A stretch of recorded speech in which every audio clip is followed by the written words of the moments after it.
우리 자녀들뿐만 아니라 이제 칸타타로 시간이 많이 지났으니까 이제 그러면 설교는 좀 그래도 짧겠죠. 그런 기대와 소망을 가지시고 너무 길게 하지 않을 테니까 이렇게 그냥 처음부터 포기하지 마시고 집중하시면 말씀에 하나님께서 주신 은혜가 있을 줄로 믿습니다.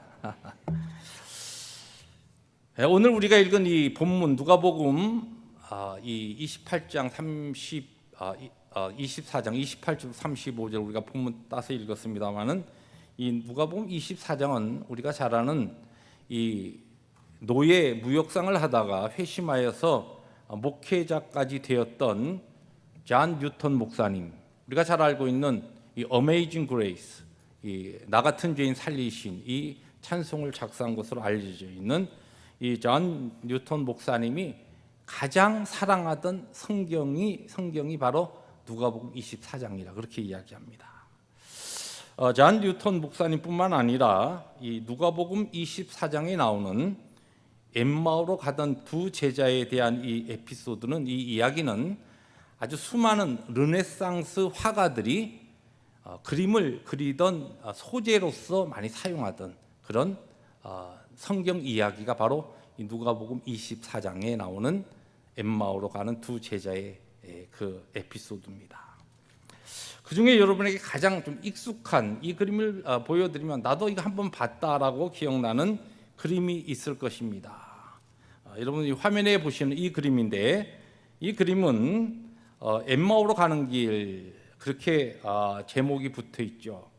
Way to Emmaus 해가지고 이 로버트 진트라고 하는 이 16세기 화가가 그린 그림입니다. 이 그림 우리에게 굉장히 잘 알려져 있어요. 그런데 이 그림뿐만 아니라 많은 화가들이 엠마오 두 제자에 대한 그림들을 소재로 해서 그렸습니다. 그런데 이 그림뿐만 아니라 또 엠마오 두 제자에 대한 내용이 찬송으로도 우리에게 많이 알려져 있는데, 그중에 엠마오 두 제자라고 하는 찬송을 기억하실 겁니다. 두 절로 되어 있는데 옛날 복음성가로 제가 중고등부 시절에, 대학부 시절에 교회에서 찬송가 경연대 하면은 이 곡이 비교적 기타 코드로도 좀 쉽게 돼 있고, 그래서 또 남성들이 이중창으로 해도 아름답고, 어떤 경우는 또 혼성 중창으로 해도 아름다운 그런 곡이라서 많이 성가대 이 찬양 경연대회를 하면 단골곡으로 뽑히던 곡인데, 사실 이 곡도 아름답지만 이 가사가 굉장히 아주 중요한 메시지를 주고 있습니다.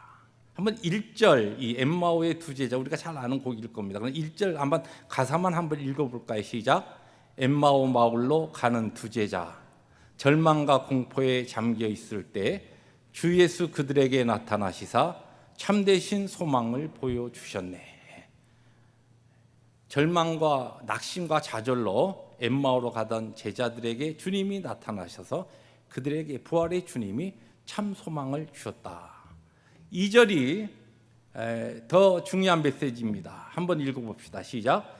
이 세상 사는 길 엠마오의 길, 끝없는 근심이 앞길을 막으나 주 예수 우리에게 나타나시사 새 소망 주심을 믿사옵니다.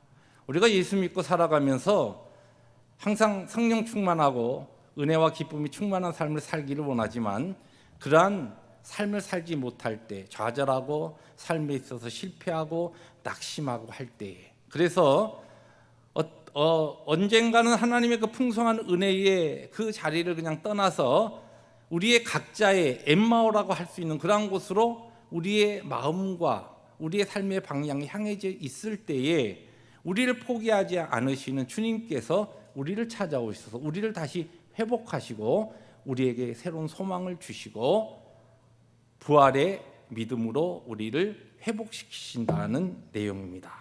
바로 이 복음성가의 이 내용, 이 김두한 박사님이 몇 년 전에 벌써 소천하신 분입니다만은 이분이 작곡한 것인데, 이 가사의 내용이 이 시간 하나님 앞에 예배한 우리들의 동일한 믿음의 체험이 될 수 있기를 주님의 이름으로 축복합니다. 자, 그런데 사진 하나가 이 사진은 사실 오늘 우리가 읽은 본문의 내용과 좀 다르죠. 근데 오늘 본문의 내용을 그대로 그린 그림이 하나 있습니다. 조금 어두운 그림이라서 좀 여러분 화면을 통해서 좀 잘 보여질 수 있는지 모르겠는데 렘브란트가 그린 그림입니다. 엠마오의 만찬이라는 그런 제목이 붙어져 있는 그림입니다. 이 그림은 잘 보시면 예수님께서 그 빵을 떼시는 볼품없는 빵, 그리고 그 두 제자들도 뒤에 있는 사람은 서빙하는 사람이고 두 제자들도 보면은 그 앞에 음식이 참 별 볼 일 없는 거예요. 근데 주님께서 그 떡을 떼실 때에 주님을 알아보는 오늘 본문에 나오는 바로 이 내용을 그대로 성경을 통하여서 그린 그림입니다. 근데 이 그림에 얽혀져 있는 이 배경 이야기가 있습니다.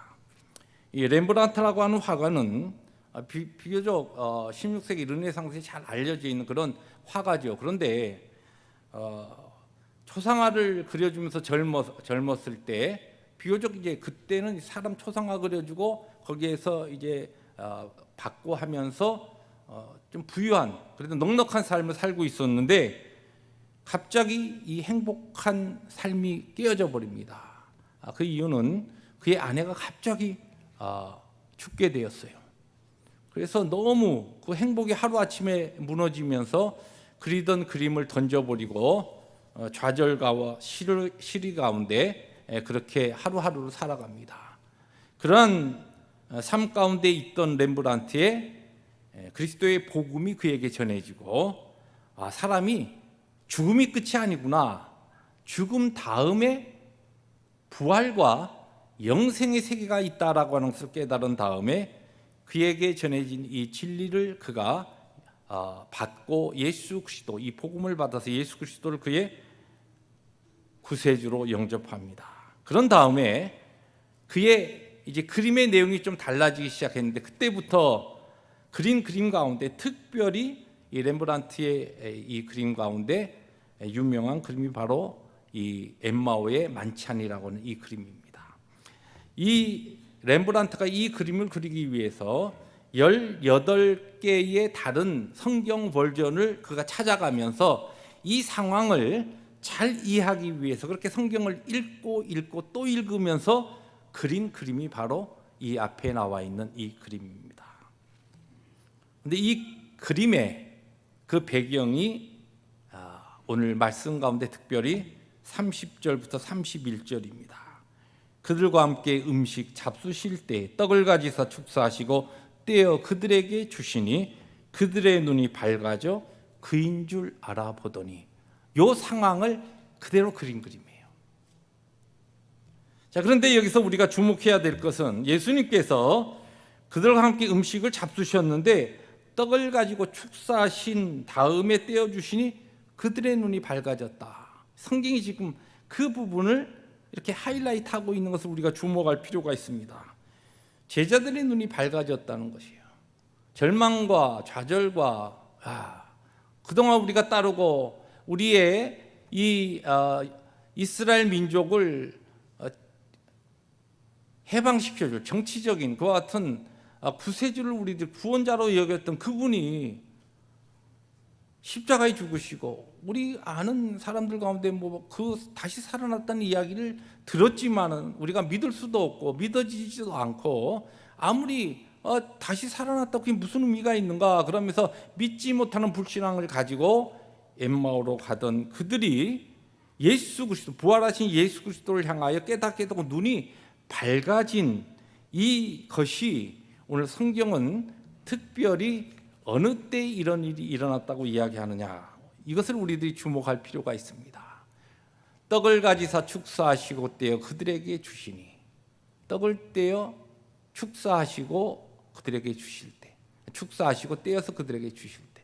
그런데 이 표현이 동일한 표현이 누가복음에 두 군데 더 나옵니다. 한번 우리가 잘 아는 누가복음 이 9장 16절 말씀인데 한번 화면을 통해서 같이 읽어봅니다. 시작. 예수께서 떡 5개와 물고기 2마리를 가지사 하늘을 우러러 축사하시고 떼어 제자들에게 주며 무리에게 나눠주게 하시니 오병이어의 표적을 행하실 때, 그 기적을 행하실 때 동일한 방법으로 주님께서 축사하시고 떡을 떼어서 제자들에게 주어서 무리에게 나눠주게 하셨다. 그 다음에 또 하나가 누가복음 22장에 나오는 유월절 잔치에서 주님께서 하신 메시지입니다. 한번 같이 읽어봅니다. 시작.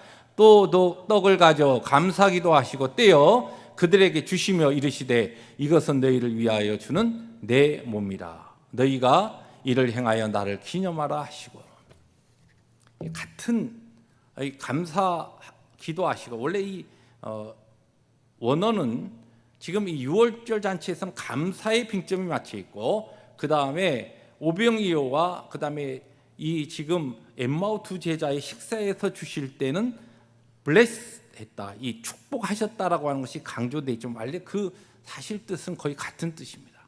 예수님께서 떡을 가지시고 감사하시고 축복하신 다음에 그것을 떼어 주실 때 보리떡 5개와 물고기 2마리로 5,000명, 장정만 5,000명을 먹이시는 기적이 일어났고, 유월절 잔치에서 성례전을 주님께서 하시면서 이것을 통해 나를 기념하라. 오늘 우리 설교 이어서 바로 우리들이 함께 이 성찬에 참여합니다마는 이것을 제정하실 때 이 말씀하셨어요.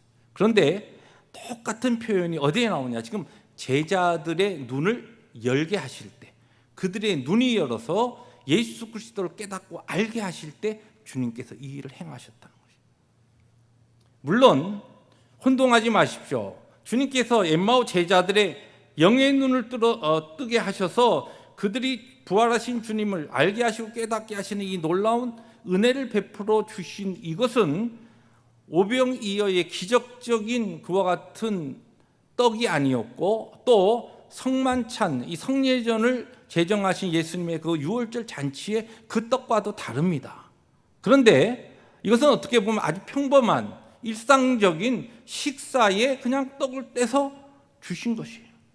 그런데 왜 성경은 이것을 이렇게 특별히 수많은 성경에 중요한 내용이 있음에도 불구하고 이 내용을 오늘 성경은 성령의 감동으로 누가라고 하는 저자를 통하여 오늘 우리에게 선포하고 증거하고 있는가? 도대체 이게 어떤 배경이 있느냐라고 하는 것입니다.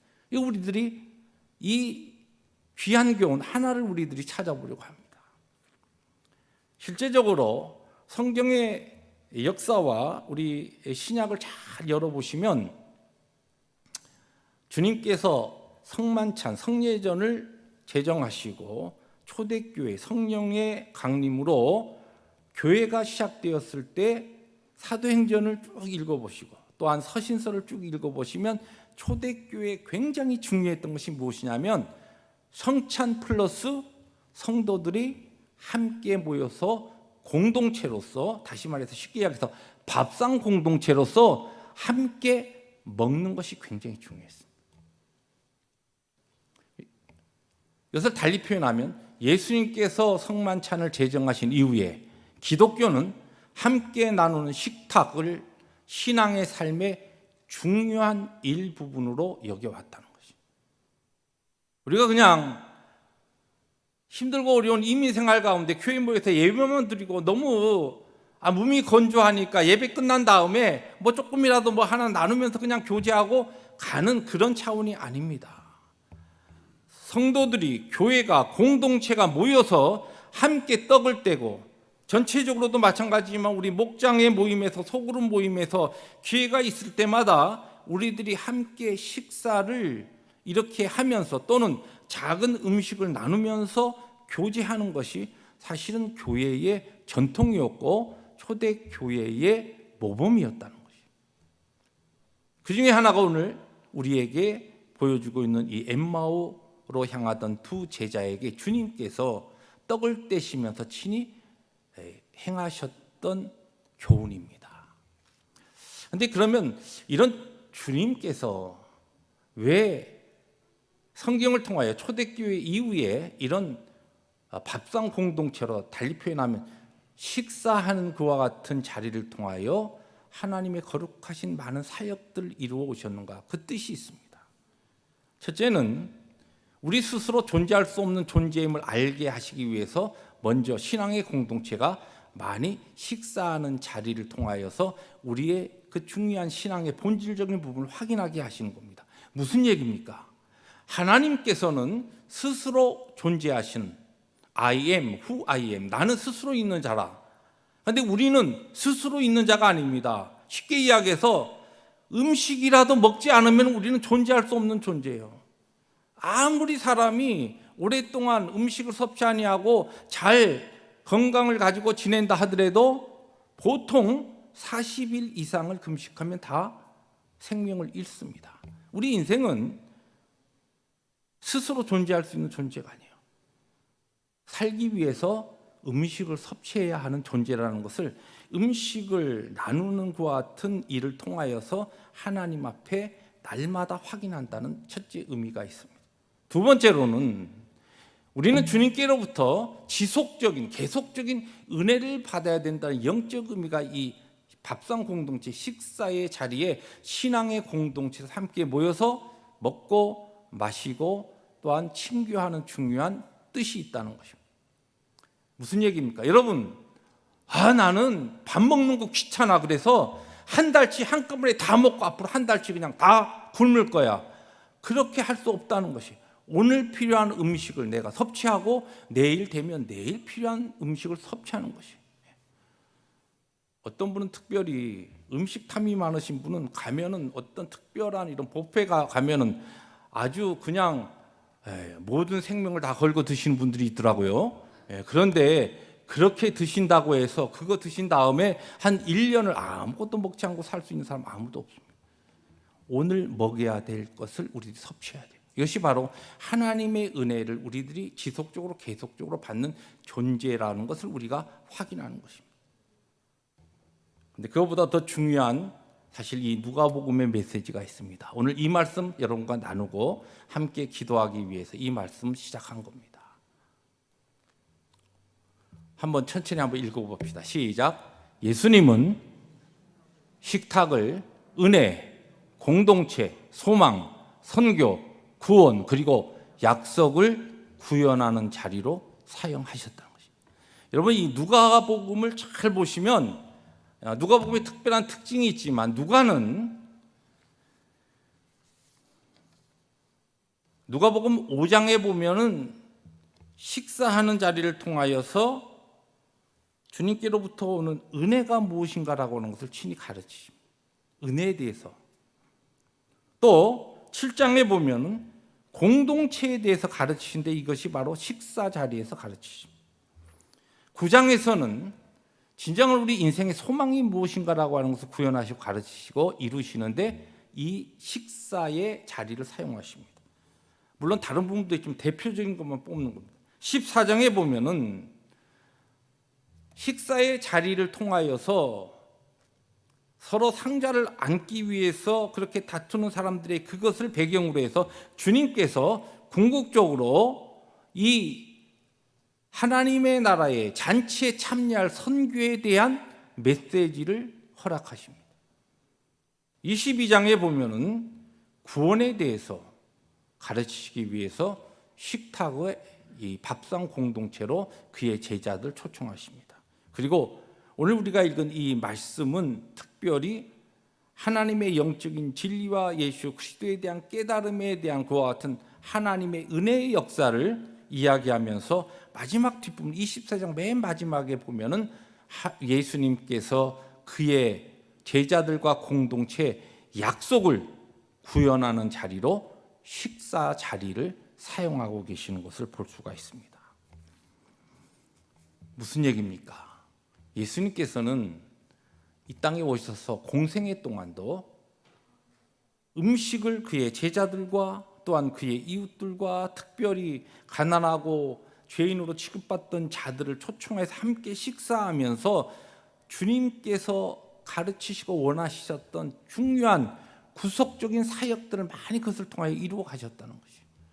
그 주님께서 지금도 초대교회 역사와 함께 거룩하게 부름을 받은 신앙의 공동체, 구원의 공동체에 원하시는 것이 무엇이냐면 기회가 되면 우리가 많이 모여서 함께 식사하며 우리 인생이 먹지 않고는 살 수 없는 유한한 존재인 것을 확인하고, 그러나 이와 같은 음식을 우리들이 섭취하는 것을 통하여 날마다 우리에게 부어주신 지속적인 하나님의 은혜에 대한 믿음과 소망을 가지고, 또 하나 바로 이 모임의 공동체, 식사의 공동체, 밥상 공동체를 통하여 하나님께서 우리의 교회와 우리의 가정과 우리의 목장교회와 우리의 모임과 우리의 선교회와 우리 기도 모임에 원하시는 하나님의 거룩하신 은혜, 하나님의 구원, 하나님의 복음을 위한 선교, 이러한 사명을 감당하시기 위해서 이 자리를 하나님께서 기뻐하시고